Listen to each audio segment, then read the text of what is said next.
ওই বাংলাদেশ আর দেখতে চাই না, যেই বাংলাদেশে আমার মা বোন জায়া কন্যা কারো কোনো জীবন এবং ইজ্জতের নিরাপত্তা নাই। এই বাংলাদেশ দেখতে চাই না। এই বাংলাদেশও দেখতে চাই না যেই বাংলাদেশের চাঁদার জ্বালায় সমস্ত মানুষ অতিষ্ঠ। ওই বাংলাদেশও দেখতে চাই না নিরীহ মানুষের বিরুদ্ধে মিথ্যা মামলা দিয়ে তাদেরকে আদালতে হাজির করে হেনস্থা করা হয়, তাদের উপর পৈশাচিক নির্যাতন করা হয়। সেই বাংলাদেশও দেখতে চাই না। ওই বাংলাদেশও দেখতে চাই না যারা নির্বাচিত প্রতিনিধি হবেন তারাই চরিত্র হারিয়ে লুণ্ঠনকারী হয়ে যাবেন। সেই বাংলাদেশ দেখতে চাই না।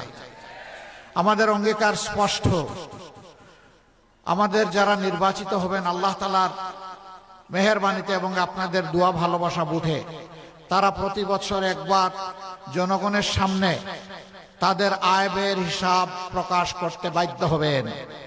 শুধু নির্বাচিত প্রতিনিধি নন, তার পরিবারের প্রত্যেক সদস্যের আয় ব্যয়ের হিসাব দিতে হবে।